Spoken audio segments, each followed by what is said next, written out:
Yo, it's your boy the real Chopp, man. You are tuned in with Off the Record, sponsored by Journey Mad. Tap in with him.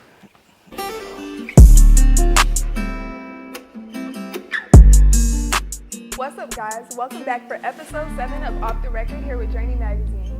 I'm excited to finally have Chopp here for our video because we've been trying to get this interview since like last year. November, we been trying to get to November. Not for real, but I'm gonna let you go ahead and introduce yourself. Yo, my name is the real Chopp. You know, if you don't know me, that's bad. If you do know me, you already know what's up. You already know what time it is. You know, just happy to be here, finally. And we happy to have you. Yes, ma'am. So we're gonna start off just by letting us know, when did you first start making music? 2020, I started making music, but I had to take it for real. We was in the dorm like our freshman year fall, and we was just in there playing with, it was like 8 of us, just in there playing. Just had a mic, had a computer recording, and I was like, we let it go for a little bit, then spring came around. And when spring came around, I started taking serious, because I was like, I might be able to do something. I did my first song, Letter from Tally. It was about a girl. I'm not gonna say her name, but it was about a girl that everybody, you trying to get me in trouble. It was about a girl that everybody knew, a lot of people wanted. So. Oh, really? Right. Oh, That, she the whole reason. She the whole reason. She know that song's about her? Yeah. Oh. Yeah. She the whole reason I started making music. So, my career, I tell her all the time, like, you the reason I started rapping. And I took it serious. So, since that's when you first started making music, when did your love for music first begin? You know, I seen the support. I seen everybody was rocking with me. Well, in our little group, in our little circle. And then when I had dropped Letter from Tally, it went crazy. Like, I was getting a lot of comparisons of you know who. I just went with the punches and kept doing what I was doing. And so, speaking on those comparisons, like, how have you used that not only to further your career, but like, what has it done for your career? When we was freshmen, I got compared to Rod Wave, like, non-stop. Like, He was huge back then. I'm talking about that. This was before he even came to Village. Like, I was getting compared like crazy, like the flow, because we big, the hair I had, the whole nine, like they was comparing me. And I was just going with it, like, if that's what they want to compare, they can do that. And I'm pretty sure he knew who I was. I know he had to see it, because it was getting put on everything. Every page had posted me. They were saying I was like a baby him, so, you know, I just the punches took it, and it boosted me a lot to come to where I'm at right now, honestly. So I appreciate him just for being who he is, you know. So since recording your first project in 2020, you've released 5 projects since then. What has been the importance of remaining consistent and constantly dropping new music for you? I was always told, like, consistency is, like, key. That's why I feel like I want to get better, because over the past, let's say, year, I haven't been consistent. When I first started out, it was going. But over time, you see who's really with you, like, who really wants to see you win. And, you know, you can't let the people that don't want to see you win bring you down and destroy your work ethic and your character. You just got to keep going. So I know, like, consistency plays a big part when it comes to music. And, of course, I want to keep going. So I had to move different people, learn new things, and here I am today.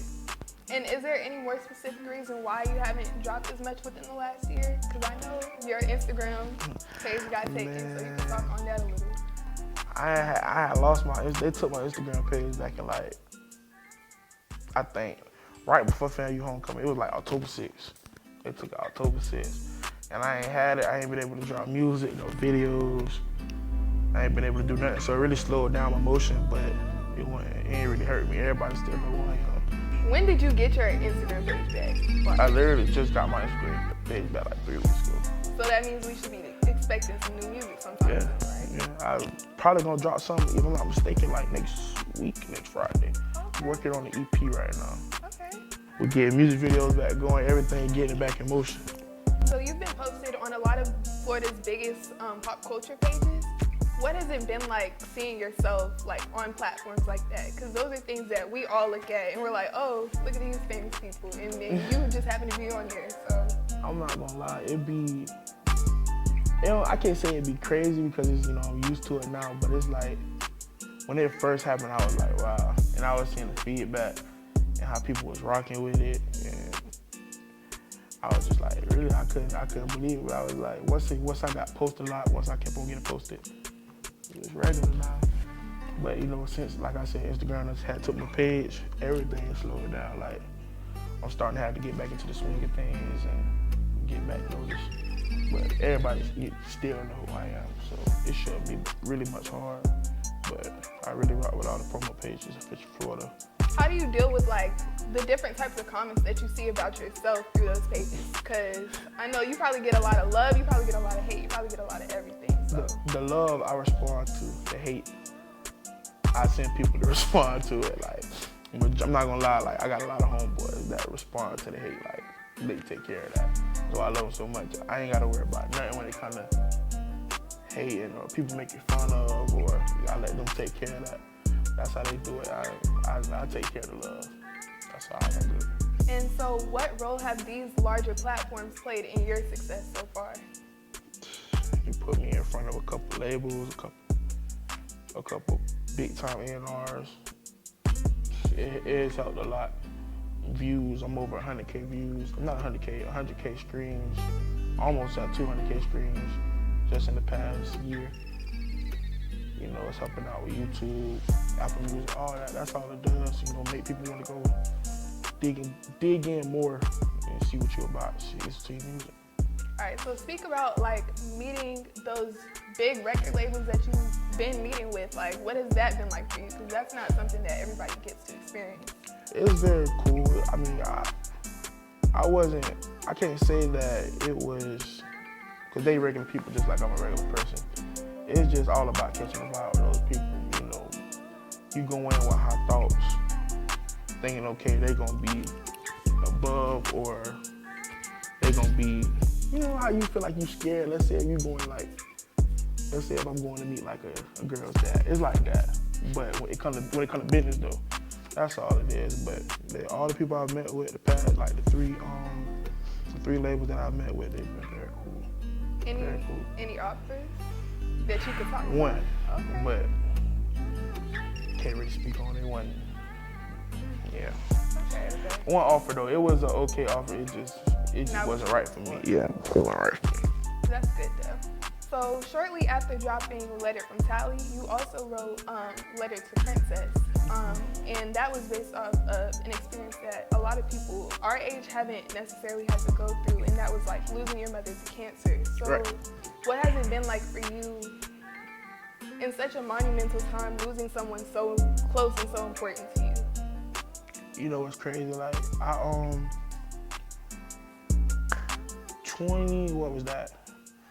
Okay, so I was doing good 2021. I'm talking about videos after videos. And I had just did Pastime. We had just made Pastime that Monday. I forgot the date. That Friday, the 19th, I had with the Gainesville shot with Shooter's Touch and did Pastime.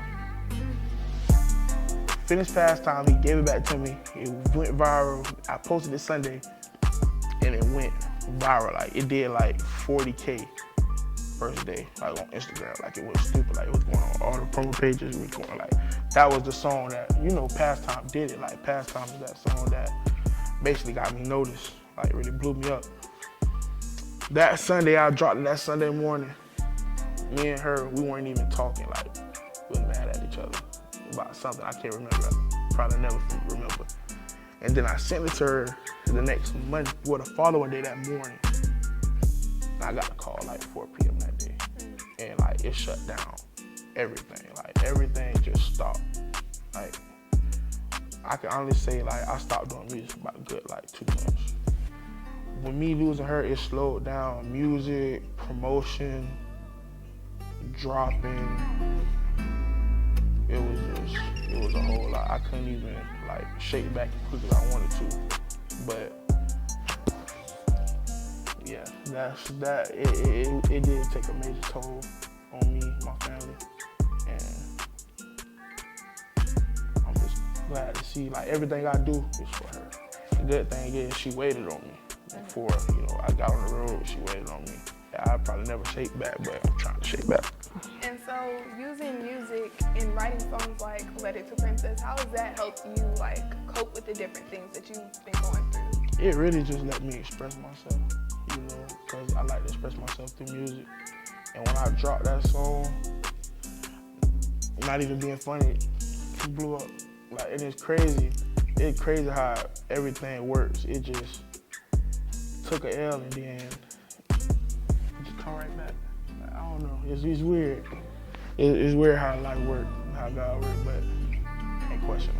So since starting your career in music, you've done several performances over the past few years. Which one has been your most memorable one so far? In Tampa, I forgot who it was, his name. It was like the first time I got booked, or my second one. Tampa was my first and second show at Truth Lounge, Script Club in Tampa. Probably the best. Tell us about it, because we weren't there. So. I can't get into detail, bro. You know what happens at Script Clubs. You just know we swung good, we hung out. It was a good show, I had a good time. I brought my brothers with me. It was a great weekend. It was Valentine's Day 2021. So you already know how that went. Like, who are some of like the people that you performed with so far that you can say like were pretty cool to me? I ain't gonna lie, I haven't, like all my shows have been solo. I've been opening up for people. Oh, I'm tripping. I take that back. It wasn't Tampa. It was when I opened up for Nardo and Papa. Homecoming last year, 2021 actually. I opened up for Nardo and Papa at Baja's here. That was probably the best show. Because I got told like 30 minutes before that I was performing. I didn't even know I was gonna perform. Like I got up there, bro, I have no clue. Who booked you? Nobody. So they just said? Yes, yes. Literally, where I was in the Baja's in the VIP line. And they were He like, said, you didn't know you was performing tonight? They finna get ready to call you. I said, huh? You got paid for it anyway? No, he ain't paid me. I was straight. I ain't want to get paid at this point. Well, at least you got. Right. I wasn't even dressed to perform. I ain't had none of my dogs with me. It was just me, Vic, and my dog KB and Mar. It was like 5 of us up there. I was lost because I'm like, this just put in front of me because there was a lot of people performing that night. A lot of people performing that night, and they had already had a booth, so I was just, definitely see them perform. I didn't even know I was performing. It was crazy that night, real crazy. Nardo and Papa, shout out them boys. Okay, so you've been doing this for a few years now. So can you tell us what has been the most important thing you've learned about the music industry so far? Over the past year and a half since I started, I've learned to watch who you bring around you. It can either go good or it can go real bad. Like when it comes to law enforcement and different things, just watch the company you keep. That's what I learned. Don't put your name on paper. Don't sign nothing. Don't. Just make sure you have your stuff in order. Don't trust nobody when it comes to music. And put yourself first. That's what I've learned. That's a life thing though. Watching you keep in your corner for real. And if you want to do music, you're gonna have to watch everybody. I only deal with a certain amount of people. You know I be around. I only deal with 5 to 7 people. I don't be around many people. So shout out to them. Really though, shout out to y'all. Y'all know who y'all is. I don't be around everybody. That's just not me. So you're from Florida, and we know Florida is home to a lot of big musical legends. Right. So can you tell us a few who have inspired you in your music career? I'd be lying if I didn't say Rod Wave. I have to say Rod Wave because, he came in and went crazy. And he was I can't say a role model, but he's something I picture okay, he doing it for us. Big guy, I want to be a part of that, so I can't say he influenced it. Everything I do, not everything, but some of the things I do. Kodak, I can't say Kodak too, I rock with Kodak. He, just because he got his own little lane too. He go, in my opinion, out of Florida, one of the best to ever do it, so I can't say he influenced me too. And then, so piggybacking off of that, name 3 artists you want to work with in the future. I can honestly say the people that I be around, that's the people I want to work with. it's not that I can't work with them, but I just gotta, time and environment about everything. Boston, Boston. A lot of times I have to rap with Boston Wiz, Cliff, and I rock with Wood Boy G. He to me, really underrated. That's what I really want to work with, bad. And it's crazy because they all my peoples. I don't know that's the word. I gotta speak up. But them four right there is something I can honestly say out of Florida that I want to work with. So a couple of my favorite songs by you are When and I Remember. But for the people who have never heard your music before, what are some songs that you would recommend for them? Probably it'd be one. Probably three would be G63 Blues, 2 Man, and what would be a good last one? City. Those are my 3. If you don't know much about me, you listen to them, you're gonna catch on quick. That's them 3 right now. Okay, great. Yeah. Just to wrap things up a little bit, can you tell us about your growth from when you first started making music to where you are right now and where you want to see yourself in the future? I made so much progress.